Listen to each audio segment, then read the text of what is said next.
Elle m'énerve, je vais la tuer, je vais l'enterrer et personne ne la retrouvera. Avait lancé Cédric Jubillard à sa mère Nadine, quelques semaines avant la disparition de Delphine Jubillard dans la nuit du 16 décembre 2021. Compte tenu de ces éléments, pensez-vous aujourd'hui que votre fils est impliqué dans la disparition de son épouse? Aurait demandé un gendarme. Oui, je le pense, aurait-elle répondu, en larmes.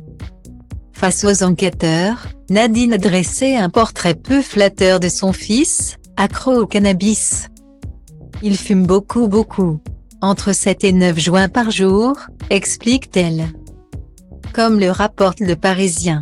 Invitée à donner son opinion sur la disparition de sa belle-fille, Nadine exprime ses doutes.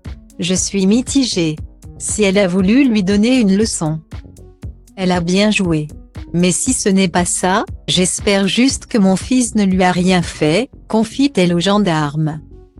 De plus, quelques semaines avant la disparition de la mère de ses petits-enfants, Nadine avait recueilli les menaces de son fils par téléphone, « J'en ai marre.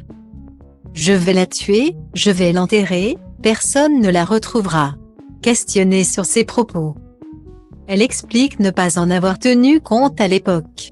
Sur le coup, je n'avais pas pris ça au sérieux, indique-t-elle aux enquêteurs. Nadine avait été placée en garde à vue les 17 et 18 juin 2021. Elle se retrouve désormais dans une position difficile. Elle est complètement perdue aujourd'hui sur les raisons de sa garde à vue, sur ce qu'il se passe dans le cadre de cette procédure, sur ce qu'elle a pu entendre de la part des enquêteurs. D'où sa position très difficile. Elle reste la mère de Cédric qui conteste les faits et clame son innocence et la grand-mère des enfants, qui veulent savoir ce qui est arrivé à leur mère, a fait savoir son avocate maître Jessica Chefardouis. Pour l'heure, Nadine ne semble pas avoir rendu visite à son fils en détention. Elle se concentre désormais sur la garde de ses petits-enfants de 2 et 6 ans, le mardi soir et un week-end sur 2.